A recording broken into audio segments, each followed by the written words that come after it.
August 14th, August 15th, I think, around there, 2014. It was early, maybe like 6 o'clock in the morning. I had to go to work, I think 8 o'clock. I worked at the casino at this time. I was just walking outside on my porch, and I lit up a cigarette, a Newport, and I sat down on the steps. And I just happened to look to the right, and I see a whole bunch of black like SUVs and dark SUVs coming down the road. And then I look to the left, and I see a bunch of SUVs, and I'm like, what the heck? What the fuck? And a bunch of dudes jump out with guns and stuff. Get on the ground, get on the ground. I'm like, what the? Get on the ground. They're like, get up, get me. I just threw my cigarette down there, grabbed me, boom. Threw me on the ground, kicked me, boom. I said, you got the wrong guy. You got the wrong guy. They're like, Yogi, we don't got the wrong guy. And when he said, Yogi, we don't got the wrong guy, my heart just dropped. And I was like, holy shit. Everything finally caught up to me. All the bullshit that I've done, everything that I've ever, all the bad things, all the bad decisions finally caught up to me. I don't dwell on the past, and I don't worry about what happened, because I made a lot of mistakes, and the past is the past. I did some bad things in the past, and that's why the cops came and got me. The FBI came and raided my house that day, and they took me to jail. I don't really talk too much about all the past, because the past is over with. And from the moment I got out of prison to now, I've changed so much. Even before that. Okay, so I was at that time I was working at the casino. I already had made a decision that I was gonna stop doing everything that I was doing, and I was gonna get a job at the casino and work my way up. I got a job at cleaning in the bathrooms and everything. Man, shit. I was jumping around earlier. Cleaning this bathroom. I was cleaning this bathroom at the casinos, going around cleaning the bathroom, slot machines and everything. I stopped doing all the bad things. I was like, I'm gonna change my life. I'm gonna do this, and then boom, they came and got me for some stuff that I did in 2011. They came and got a whole bunch of us. We all went to jail, and some people are still in jail, some are out. But the past is the past. I'm not like that no more. I don't hang around with them kind of people. I've changed my whole life completely around. Okay. So after that day, I went to jail. I got out on supervised release. It's basically, I've never been in jail my whole life, so I got a lawyer through the courts, and he went there and he said, Yosvani's never been in trouble. He works at the casino. This is the first time he's ever been in any kind of trouble. Guys have to find him guilty. He's not guilty just because he got indicted, and this doesn't mean he's guilty. He's not a flight risk. His kids live here. He's been here since he was 6 months old. His whole family's here. So they let me out on supervised release. The prosecutors and stuff didn't want to let me out. They're like, no, because he's Cuban, this and that, but I can't go to Cuba anyway. So they were all wrong, whatever. I didn't go nowhere.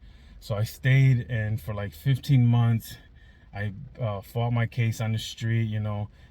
The federal cases, basically, they said it's like 96% of the people go to prison. So I knew I was going to prison eventually. I just didn't know how long. First, they're like, conspiracy, you're going to be doing 20 years, da-da-da. But I ended up doing 3 years, because conspiracy, they say, okay, if you plead guilty to this, we'll give you 3 years. If you take it to court, you could get up to 20 years in a conspiracy. So what are you going to do? I pled guilty and give me my 3 years. Pled guilty, let's go. Give me my 3 years so I can go to prison and get out. That's all I wanted to do.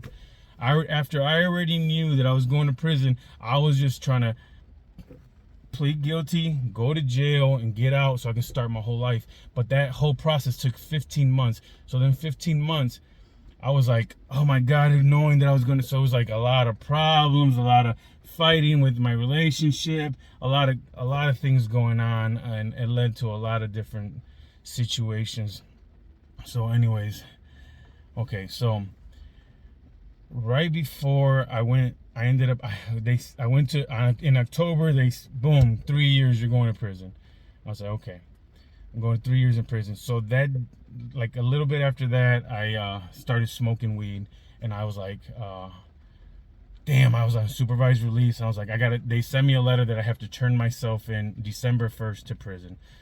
So the prison was in Pennsylvania. I had to turn myself into prison in Pennsylvania, and I don't know. It was like kind of like I was like, okay, I already know I got 3 years. I'm going to prison. It was around November. I started smoking weed, and then the supervised release guy started calling me, and I was like, holy crap, he's gonna drop me. He's gonna put me in prison earlier. He's gonna do something.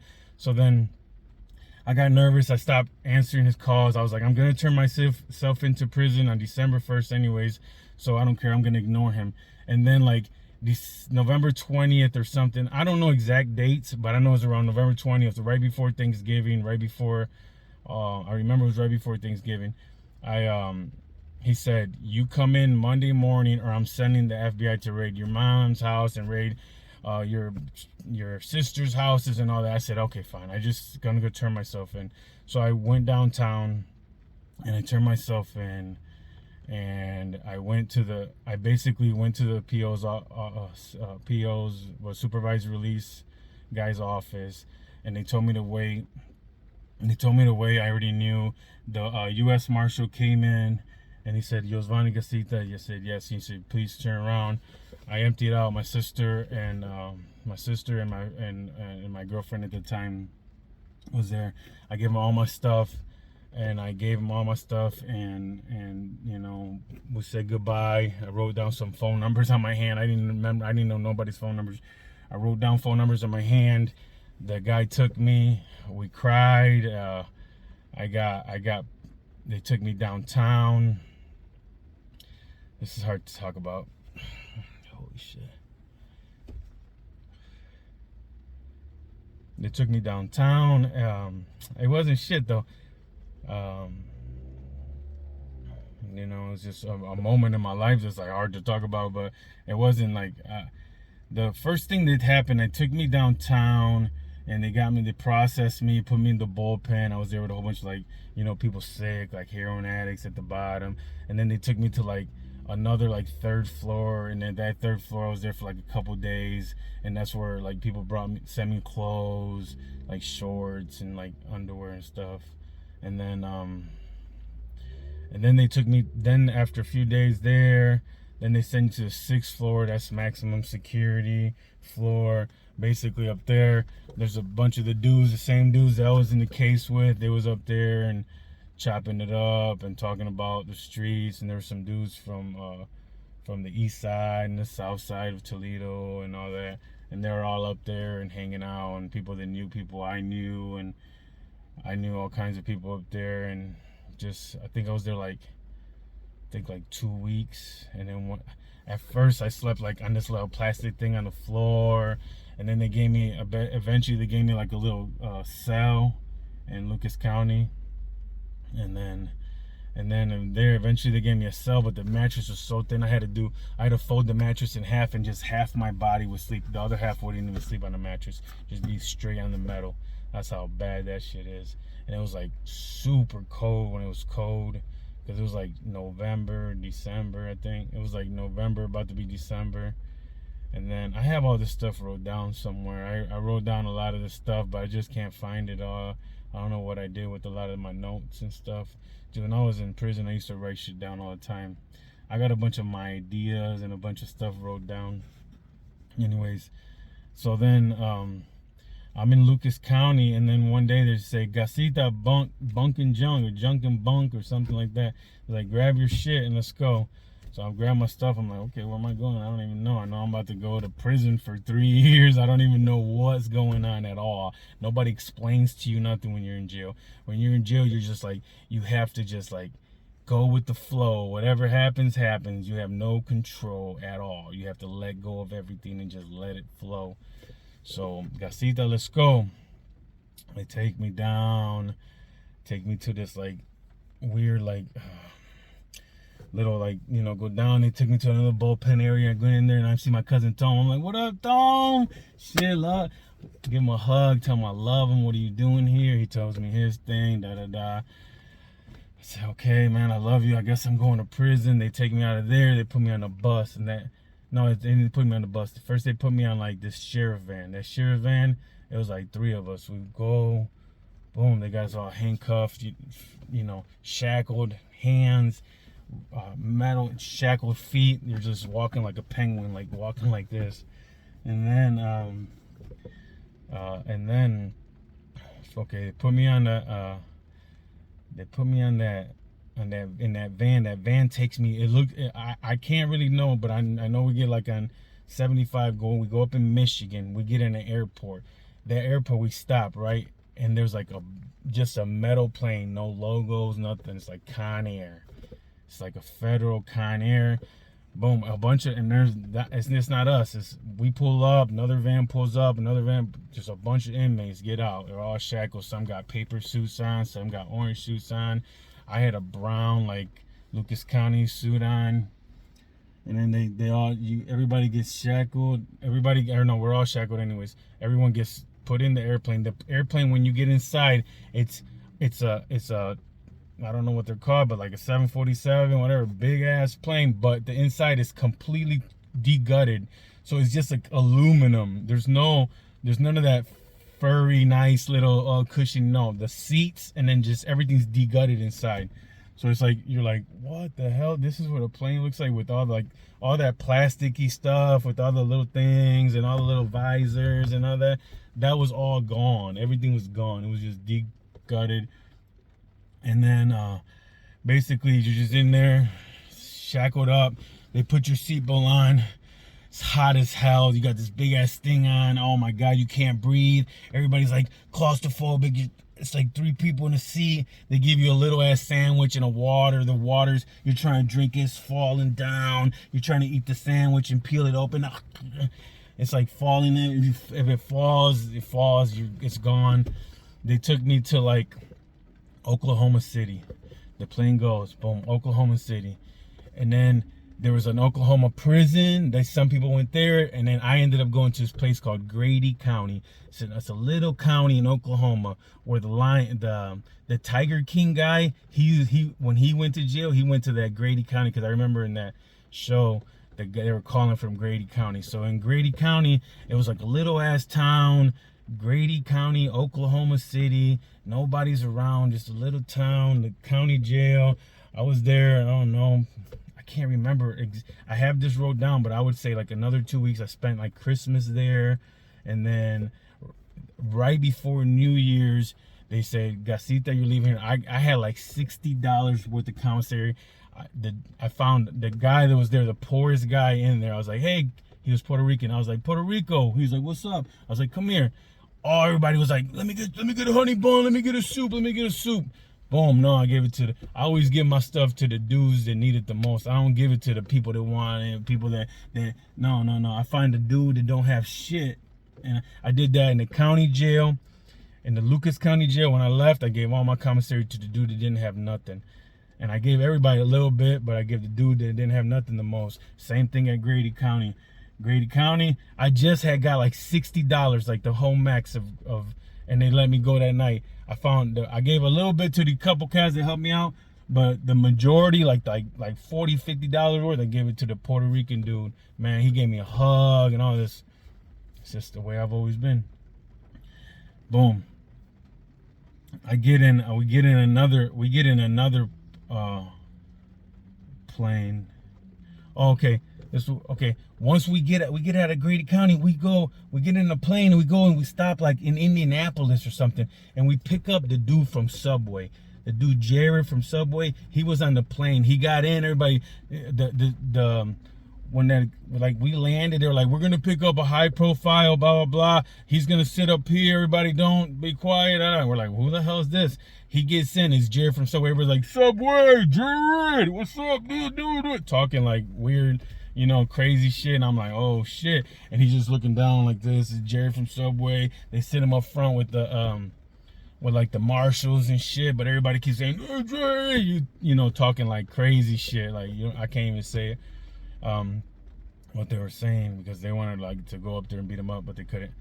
And anyways, that was crazy. I always tell people that like, Jared got in the plane. They sent him, so basically he went somewhere to prison too. And then so anyways, then after that we went to somewhere like in New York. We stopped somewhere, I don't know, Pennsylvania, New York. There was a bunch of buses. We all got out. Hey, you go to this bus, you go to this bus, my bus is Geo, you know, I don't even know. This is Geo, I don't know what it was. I know what it is now, I know what Geo is now, but it said like Geo Industries or whatever. I'm like, oh shit, what is this? I already knew that I was going to a private federal prison. My prison is a private federal prison. Basically, federal prisons they're not full, but the way that they got it right now is there's federal prisons and then there's private federal prison where they put all the immigrants, people that weren't born in the United States. They basically monetize them, and they got it where private prison, so we can buy stocks into that private company, and then they give all this money and stuff, and then and then they build these prisons, and there's like private companies running these prisons, and the government just pays it, and then you can just buy stocks and bonds in that company, and then it's like basically they're using humans to make money and like in stocks and stuff. But that's a whole different story that we don't even. I've read articles about how the private there's enough room in the federal prison system to put all those people in there, but the government shit, they want to create privately owned prisons to make money, so they can buy stocks and stuff, and then give them companies money, and then they can just keep making money. I don't know the whole story, but whatever. Anyways, there's federal prison system, and then there's a private federal prison system which holds all the immigrants, but it's not an immigration. It has nothing to do with immigration. It's just basically to house the immigrants. They're doing federal crimes. So if you do a crime and you cross a state line, that's a federal offense. So you can sell a Percocet in Ohio, and I think that's like a state case. But if you sell a Percocet and you drive it to like Michigan, it becomes a federal offense because you're going from one county to another. It's just a whole bunch of different things why I think it'd be federal or state. Anyways, the federal system has federal prisons and private federal system, which they house all the immigrants. Then when you get out of there, then you go to immigration and you start your immigration process. They're not both same thing. Immigration and federal immigration is two different things. I talk too much about that anyways. What was I thinking? What was I saying? Anyways, let's go back. Okay. So I get out of the county jail, and then airplane. Okay, then I get on a bus. Okay, yeah, we get on a bus to go to I need to open this door or something, get some fresh air. It's so hot. I had to turn off the ACs and stuff because then there's like too much noise in the video. I don't have nowhere to make these videos. It's so horrible. Okay, so I get on the bus, and then I get to the prison. I get on the bus. It's like a 3-hour drive to the prison. I get to the prison, and I get in there. It's late at night. I think it's like 9 o'clock at night, 10 o'clock. First time I've ever been to prison in my life. I pull up, I see the gates. I'm like, okay, this is where I'm about to be for 3 years. This is crazy. So then I get there, and I go into like this place, you know, like the laundry. They get me in there. They do all the things that you got to do. There's a bunch of stuff, and then I get to the laundry room. The guy gives me my clothes, my bed, my bunk, and he's like, inmates, and they're telling me, all right, go to A unit, and they're gonna know where to sit you and stuff. And I'm like, what the fuck? So I get my bunk. I've never been to prison in my life. So I'm walking through like the yard. It's like the laundry's on this side, and the place I gotta go is like whole on the other side. So I'm walking. I got this bunk and all this stuff, and it's like box and all this. And I'm walking to like A unit, And I walk in, and then there's like a COs in there. Yeah, you're gonna be in A1. And I walk in, and everybody's sitting there with it's these things are units. They're like big ass like dorm units with like 72 inmates. So A unit has 6 of them. A1, A2, A3, A4, A5, 6. All these units, right? In each unit there's 72 inmates, 72 bunks. Sometimes there's like 60, 70 inmates in each bunk. Anyways, there's like 72 inmates in each like unit. So like A unit has a whole like 72 times 6, 70 times 6, whatever that is. And then there's A, B, C, and D. So there's 4 buildings with all those inmates inside that prison. And I walk in, and then as soon as I walk through the door, it goes, "Where you from?" And I'm like, "Huh? Ohio." No. Where you? ¿De dónde tú eres? ¿De dónde tú eres? Like, they're not talking to me, and there's no one that speaks English in this whole place besides the COs. I mean, yeah, there's people that speak English, but like the people that are talking to me are like Dominicans, Mexicans, Cubans. Hey, where you? ¿De dónde tú estás? ¿De dónde tú eres? And I'm like, what? What are you talking about? Like, I didn't understand. They wanted me to say I'm Cuban right away because it's an immigration ran prison, so everyone runs with their countrymen. So as soon as you get there, they want you to say I'm Cuban. So I'm like, oh, I'm Cuban. They finally got it out of me, like, oh, okay. They're like, no, what country are you from? Oh, I'm Cuban. Okay, and then they went and got this couple Cuban guys. They came, say, hey, okay, what's up, man? This is your bunk. I sleep here. It's 9 o'clock. Everybody, after a certain time, like 10 o'clock, everybody has to do whisper sounds. Like, you can't be talking loud because there's rules or whatever. So he tells me, this is your bunk, set it up. He showed me how to set it up. You tie your mattress like this. This is where you're gonna put your stuff. This is your stuff, and this is your area. Go to sleep. In the morning we're gonna have a meeting with the Cuban representatives. And I'm like, Cuban representatives? What the fuck? Cuban representatives? I mean, my dad told me about stuff, but this prison was a whole different situation than anybody's ever told me, because it was like a united, like the prisoners ran it, like the prisoners ran it from like the country, from like the Mexicans have the Mexicans unlocked, the Dominicans had the Dominicans unlocked, the Jamaicans had the Jamaicans unlocked, the Canadians had the Canadians, the Russians with the Russians, the people from Ireland with people from Ireland, everything. There's only a couple from them little countries. Even Cuba, there was only like 35, 40, 42, 36. People would get out, people would come in, people would go to Florida, people would go to different states. Like, they would leave that prison and go to a different state and be in prison over there. Prisoners would come from Atlanta, from Florida, and they would come to Pennsylvania. This was in Phillipsburg, Pennsylvania. It's called a Geo Prison Systems. It's a private prison in Phillipsburg, Pennsylvania. And then so the next day, that day I'm like sitting there in the bunk just looking around like, holy shit, I'm in prison and I gotta be here for the next 3 years, 36 months. And I'm looking around like, wow. And I see people using the shower, but like, it's not, everything has curtains, you know what I mean? But there's people over there. Nobody's walking around naked. There was none of that, because there's women COs. Everything was open. Everyone had towels. Everyone had underwear. There is guys walking around their underwear, guys walking around in towels, but nobody just walking around naked like you see in the movies. There was none of that like crazy shit, none of that.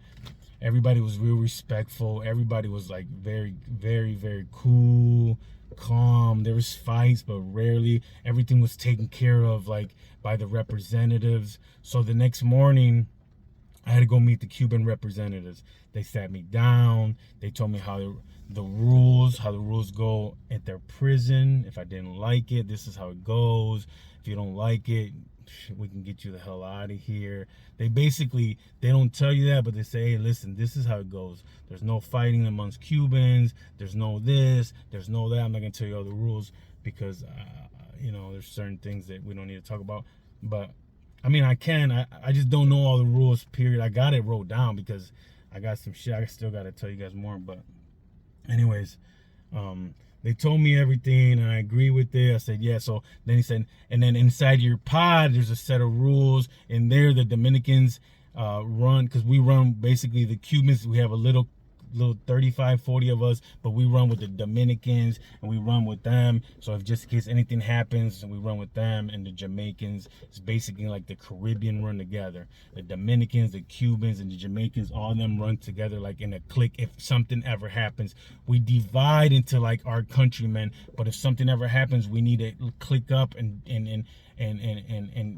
for numbers, you know what I mean? But nothing ever happens like that because we basically take care of everything in house. So basically let me think. Okay, so they sat me down, they told me all the rules. Inside my pod, there's certain rules. You gotta make sure you wear your socks, make sure when you get ice, you gotta wear a shirt. You can't be getting ice out of the ice machine. There's an ice machine with the tank top on, because there's certain rules that you just can't do in prison. You gotta you gotta do this, you gotta do that. There's so much shit that they want you to do. Everybody's watching you. Everything you do, someone's watching. Everything you do, somebody's looking at you. So anyways, I was there 3 years. My first 3 months, I just like looked around, sat around, was kind of figuring out my routine. All the Cubans taught me. They taught me so much. They showed me how to do it, how to be a real man in there, how to respect everybody. Some of them, didn't like me. Some of them love me to this day. Let me see. I started working out. I ended up having I had like my little area. I had my little area in the gym where we worked out. We had a whole crew of Cubans and stuff that worked out. We worked out with some Colombians and some Dominicans, and it was great. And I had my own little routine of I used to go to the yard and jog. Me and this Cuban guy named Robert, we used to go and jog every morning, and we'd write down all the laps. And I would go out certain times. We played soccer, we played dominoes. There's a certain time we played dominoes. The Cubans got together in the gym, we played dominoes, and we got to meet each other. And then I think I was like maybe like I had like a year and a half left or something like that. And the representative there, they wanted to change like some things and stuff, and then made me the representative for a unit. So I was a representative for my whole unit. And then basically they would just come pass messages to me, and I would pass it on to people in my units. And then I would have to take care of certain things if people were arguing in my unit or something like that, and I would have to like calm things down and all that. And then one, like with 6 months left, the representative from the yard, the number one representative from the Cubans, decided that he wanted to go to Florida. So he basically rolled out on us, and then we needed a new representative. And everybody kept saying, you're the representative, you should be the representative. And I was like, no, I don't want to be the representative. I don't want all the problems and stuff, and all this stuff. There's so much. Every day you have to wake up and take care of someone else's problems. So we had a big meeting and stuff, and they basically all was like, you should do it. So I said, listen, I'll do it if all you guys approve of it. So they all approved of it. All of them raised their hands. They all said I could. I'm sure some of them didn't want me to do it, but I said I would do it. And then for my last 6 months in federal prison, I ran the whole entire yard for the Cubans. I was the number one yard guy. I was the representative number one for all the Cubans in that federal prison for about 6 months. Some of them they didn't like the way I ran it, but I basically ran it, try to just be loving and caring and respectful. I showed everybody love. I showed care. Even when people would show me hate, I showed them love. I wasn't like like dictatorship, like, hey, you guys got to do this, you got to do that. None of that shit. I showed nothing but love and care and respect. And even when they were like treating me like shit, I would treat them with love. And even the ones that wanted to, like, basically, hey, I want to be the next representative and stuff like that, I would take them for a walk. I would listen to what they said. I even made one of them a representative for B unit. He was always trying to change rules and stuff like that, and I used to always tell him, listen, man, we gotta just be loving, we just gotta be caring, like, we gotta respectful. Man, every morning I would wake up and they would bring me somebody else's problems. Sometimes I have 2 or 3 people's problems. I would have to go to talk to the I had to talk to the prison leaders, and they knew that I was a representative. I was with my picture. Cuban representatives, I was the number one. Then they had A unit, B unit, C unit, D unit. They knew exactly who the prison was ran like that. They were the Mexicans. They knew who the number one guy for the Mexicans were, the number one guy for the Dominicans. They knew everything. If there was a problem with the Cubans, they would come directly to me. The white shirts, and they would come directly to me and say, why is this Cuban guy fighting with this Mexican guy? And I would explain to him, like, listen, this is what we got to do. We got to move that Cuban guy to A unit because he keeps fighting with the Mexican guy and over there, and then they're going to start a big ass race riot and things are going to go crazy. The prison's going to get shut down. Let's just move him over here with me and everything will be calm. He's going to go crazy, like. And they would be like, well, do you want me, should we put him in the hole? I said, listen, all we got to do is just move him from one unit to another. I'll make sure everything's fine. And they would, at count, they would say, come on, Gasita, let's go. They would come get me. I would go get they would give me this little car. I would go get the guy, the Cuban guy. I'd put all his stuff, get everything, boom, get him out, bring him to my unit, chill, last 6 months. Bring him to my unit, treat him like just like he was my grandpa, my uncles, treat him like they're my cousins. I love them. 80, like 70 years old. There was one Cuban who was like 70 years old. There was Cubans that were like 22, 21. They only had like 7 months left. They only had 7 months, period. Some only got 1 year and 1 day. And they would come in and they would only have to do 7 months out of that year and 1 day with their good time. So they would come in, they'd do 7 months, and they would get out. But they loved me, man, because I treated all of them with love and respect. And then like I said, the last 6 months I ran the yard. I ran it perfectly. When I left a guy that I really respected. I left him as the representative to take over for me. And then I've talked to people that got out ever since. He said that he did a really good job, and he left it in the hands of some other people, and it's still going. And there's rules that I put in and I implemented, and it's still going now to this day. I mean, I don't know to this day, but people that get out and I've talked to, them rules kept going. Not rules, but like things that I implemented to help the Cuban race in that prison, because a lot of things were like getting taken from us. There were people trying to take our gym area, and we used to pay the gym is basically you have to like pay for your area. You don't pay for your area, but you give 2 bags of coffee to the people that work at the gym, and they have like your medicine balls and all your boxes, and they have like tape it off, and they say, this area is for the Cubans, this area is for the Cubans, nobody can touch it. They won't let no one sit there and stuff. Anyways, so yeah, so and then okay, my last 6 months I was a representative. My last couple days, they did a big old party for me. They gave me, they brought me all these, like, we made a big nacho, and we got everything together, man. I got everyone's phone numbers. They showed me lots of love, man. I met some of the best people in the whole entire world in that prison. In prison, there's not only like crooks and criminals, there's some of the greatest people in the whole world that just made some simple little mistakes or even some major mistakes, but they really weren't exactly sure what they were doing. But there's some really good people that I met in prison. Don't get it twisted. Just because they're in prison, there doesn't mean they're bad people. Very good people are in there. And then okay, so the day I get out, a whole bunch of them walk me to the thing, and someone give me a hug, some of them are crying, I'm crying. I get in, there's like, congratulations, Yosvani, you're getting out. I signed the papers.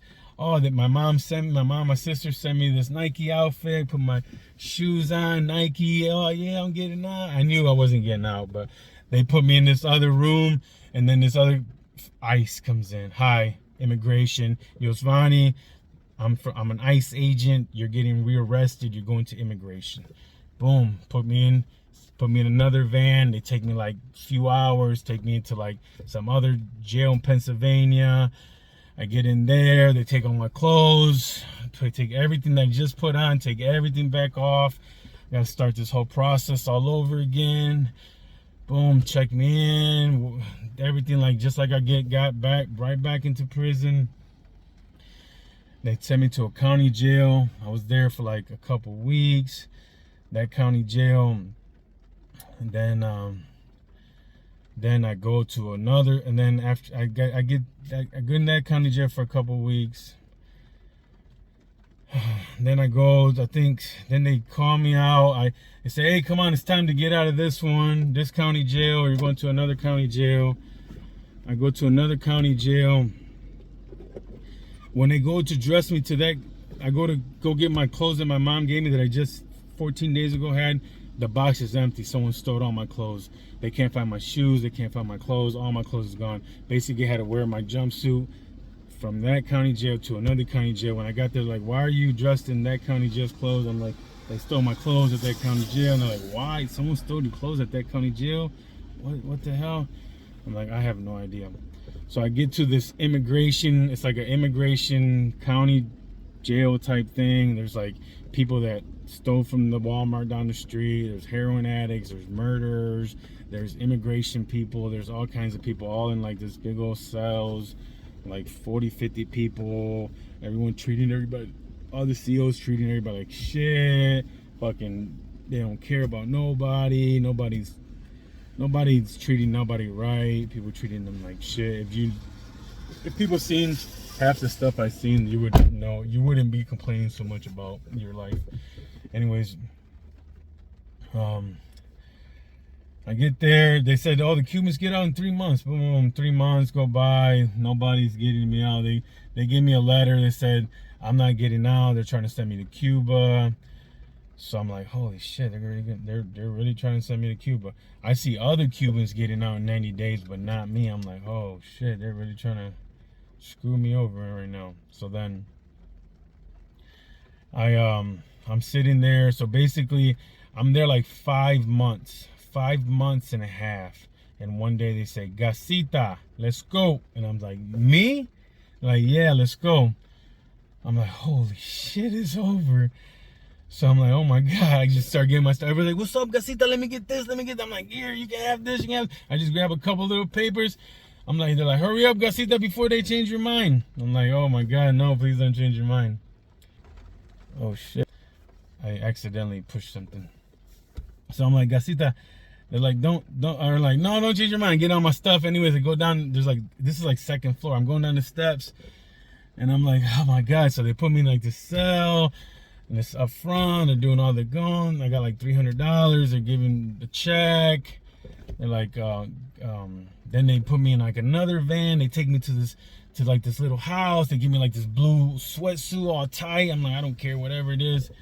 And they put me in like a little sedan. They put me in the back seat. It's not a cop car, it's a regular. I'm not handcuffed no more. I'm just walking with him. I'm like, what the fuck? I'm walking with him and I'm like, oh my God. I'm like looking around like, I can't believe I'm about to really get out of jail. This shit's crazy. So then I'm like, he gets me a sweatsuit outfit and I got this little mesh bag with like some freaking papers and stuff. And I'm like, oh my God, I'm about to really get out. So then I'm like, holy shit. And then, what else? And then he's like, takes me to like a bank and he hands him the check. And then the guy hands him the $300. I think it was like $200 some. He hands it to me. He's like, here you go. And then he drives to like downtown something, wherever we're at. He stops at a Greyhound. He goes, there's a bus that's leaving to Toledo today at 3 o'clock or some shit. Go inside there and buy your ticket. And I'm like, I don't have no idea, nothing. He gives me a paper with my pictures, like an ID type deal. And he's like, here's this and here's that. So I grab it.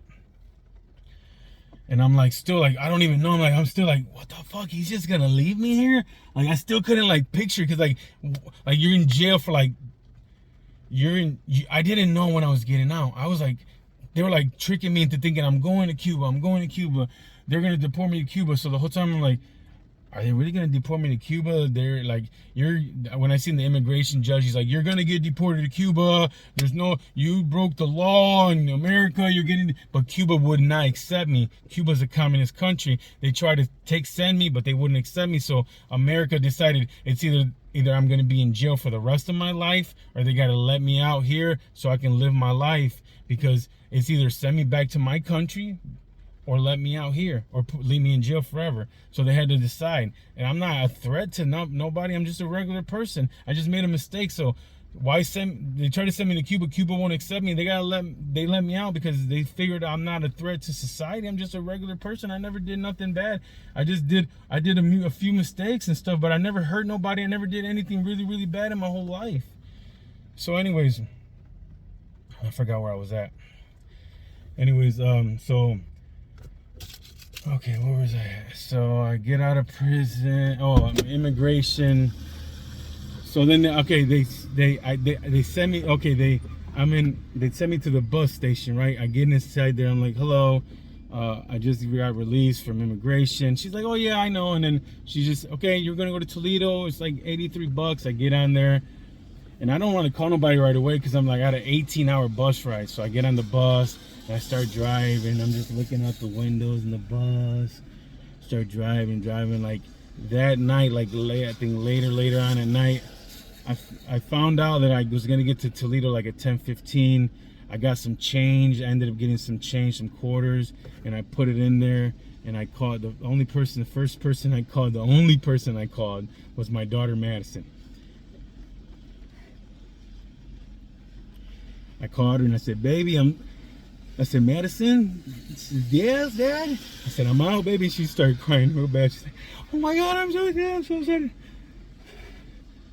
And I'm like, baby, it's okay, don't worry about it. I said, this is what I need you to do. Call your grandma, tell her I'm going to be Toledo Greyhound tomorrow at 10:15.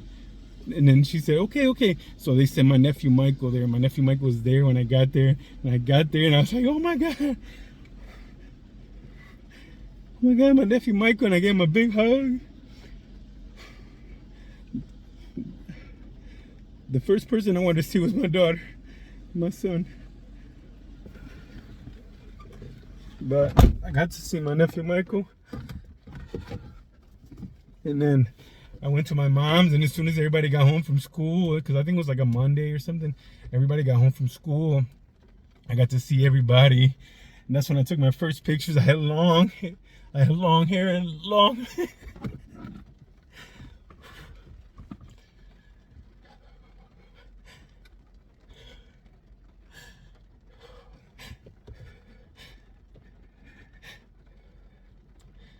The time in immigration was the darkest time of my freaking life. My hair was so long, my beard was so long. I was going through so much stress. I didn't know what was going on. I didn't know where I thought they were gonna send me away from my kids. I thought they were gonna send me away from my kids forever. And that shit was driving me fucking insane in there.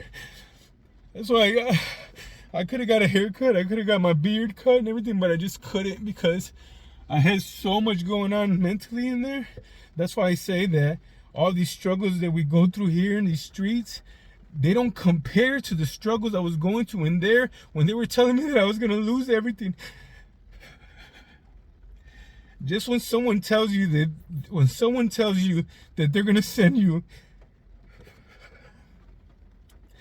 to a different country, away that you're never going to see your family and your kids no more, that shit will eat you up so fucking hard inside that you'll know what it's really like to really feel the wrath of somebody just trying to just tear your whole family apart.